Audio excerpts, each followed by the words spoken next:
Today we're having a look at one of the London Overground's most curious routes. Among serious railway historians, it's known as the Tottenham Joint Lines. Formerly, it's known as the Gospel Oak to Barking Line. But to commuters and enthusiasts, it's the Goblin. Goblin is just a contraction of Gospel Oak to Barking Line. For a long time it was a bit of an underdog line, running short trains that served underused stations. It's even been threatened with closure. So let's look into the story of this odd little line. The Goblin was actually built as 3 lines, and the history there is quite complicated. The first line was the Tottenham and Hampstead Junction Railway. This opened in sections. The first section ran from Tottenham to Highgate Road and opened in 1868. At Tottenham, it connected with the Great Eastern Railway, the main line out of Liverpool Street. In 1870, a curve was built connecting the line to the Midland Railway at Kentish Town. And finally, in 1888, the line reached Gospel Oak, where it met the North London Railway. Railways in London have always been expensive to build, hence the 20-year gap between first opening and completion. Actually, they started building the station in 1868, but demolished the half-completed construction in 1870, which I would imagine was quite frustrating for all concerned. What was definitely frustrating was the fact that the North London Railway viewed them as a rival, not without good cause, and so wouldn't let them build a direct connection between the two companies' tracks until 1916, even though they were literally right next to each other. What made the line really useful was what it could do for other railways. The Midland Railway served the docks of London at Poplar. In fact, this hydraulic pump house was built by the Midland. However, they didn't have a line of their own there. They relied on the North London Railway, which was a rather slow route and one that charged a lot for the use of its track. But the Great Eastern Railway also had a line to the docks, and they liked the idea of being able to use the Midland Railway's station at St Pancras. So the two companies struck a deal. They would both run trains over the Tottenham and Hampstead Junction Railway. In 1902, the two companies would formally take the railway over. So, yes, the Tottenham and Hampstead Junction Railway was indeed a rival to the North London Railway. The second line to make up the Goblin was the Tottenham and Forest Gate Railway, which ran from Tottenham to Woodgrange Park and opened in 1894. The third line was the connection from Woodgrange Park to Barking, which was also opened in 1894 by the London, Tilbury and Southend Railway. The Tottenham and Forest Gate Railway was another joint venture, this time between the Midland and the London, Tilbury and Southend Railway, with similar end goals. The Midland wanted access to the docks at Tilbury and the popular seaside town of Southend, and the London, Tilbury and Southend wanted access to St Pancras. In fact, in 1912, the LTSR was taken over by the Midland, and their justification for it was the trains that they ran over the Goblin from St Pancras to Tilbury. The Great Eastern Railway were not best pleased, as they saw the line to Southend as being on their turf and rather hoped to snap it up themselves. There would also be a connection with the Great Northern Railway at Haringey in 1916 and in 1902 with the District Railway at Barking. So you can see why this was such a useful line. In fact, it would gain a reputation as something of a train spotter's paradise. Everything from freight to commuter trains to boat trains ran over this little branch, with a wide variety of locomotives and rolling stock. So that's the context for the Goblin, but it was intended to be more than just a handy connection for the big boy railways. In the second half of the 19th century, the areas that the line ran through were being built up into residential suburbs. Those who promoted and invested in the line hoped that it would become an important commuter route with trains to Liverpool Street and St Pancras. We now know it as the Gospel Oak to Barking line, but in those days it was the Kentish Town to Barking line, with Gospel Oak being somewhat lower priority. There were several stations along the route. Going west to east, the line began at either Kentish Town or Gospel Oak.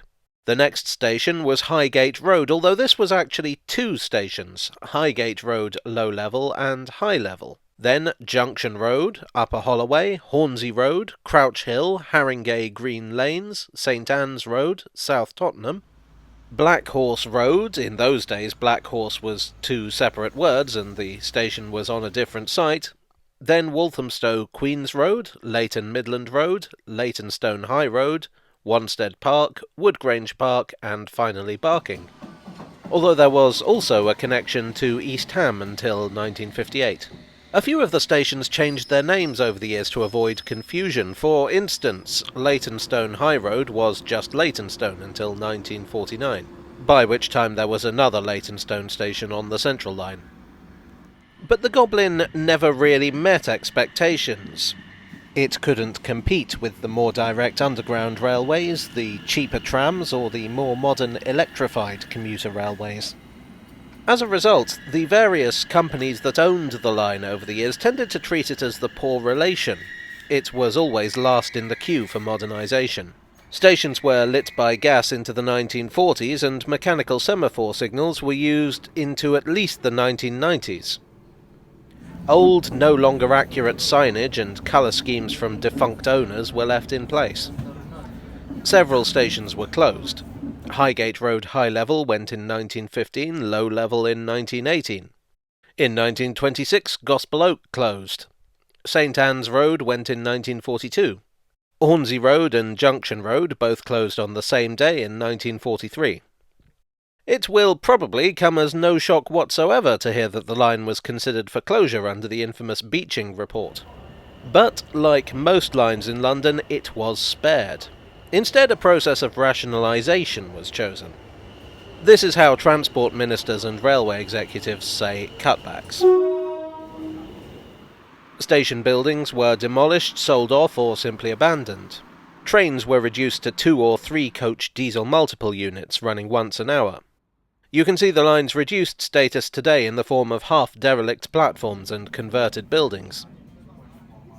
In 1981, the service to Kentish Town was ended and Gospel Oak was reopened, and services were increased to twice an hour, but with elderly 2 or even 1 coach units. Electrification was out of the question. Not only was it an underused line, but the many bridges and tunnels made putting wires up disproportionately expensive. So the line limped on, loved by enthusiasts for its quirkiness, but otherwise giving the general impression that British Rail would rather it wasn't there. In 2007, though, it received a shot in the arm from Transport for London. Remember how I mentioned that the Goblin wasn't a success because it was competing with other lines? Well, by the early 2000s, those lines were at capacity, and TfL thought the Goblin was just the thing. So they took it over as part of the Overground and upgraded it to allow more and better trains. Not only passenger trains, but goods trains as well. It would once again provide an alternative east-to-west freight route. Now, if you'll forgive me for editorialising a bit here, it seems to me that often underinvestment in railways is a vicious circle. People don't use a line, the owners cut back funding, so the line becomes less attractive, so people don't use the line.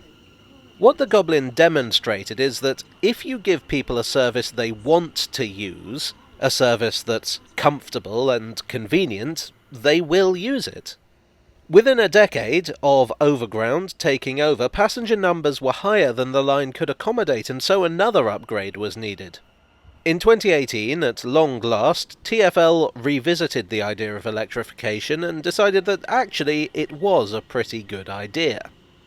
Now the line runs 4 trains an hour with the Class 710 units, the most modern trains on the Underground. But this is also a line with great things in its future. At Barking Riverside, a rather large new station is under construction. The Goblin is being extended to serve the new development, with the possibility of another station at Renwick Road. There have also been calls from local residents to reopen Junction Road, and the suggestion has even been put forward to extend across the river to Thamesmead and Abbey Wood. Whether all these projects go ahead or not, it's clear that the future is bright for the old Goblin.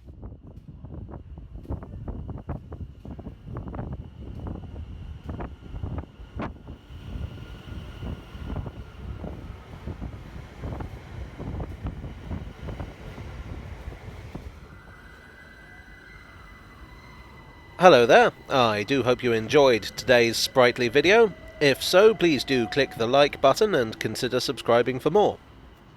Thanks as ever to my generous donors on Ko-fi and Patreon. You are the electrification to my underused branch line. And I'll see you all again very soon. Cheerio.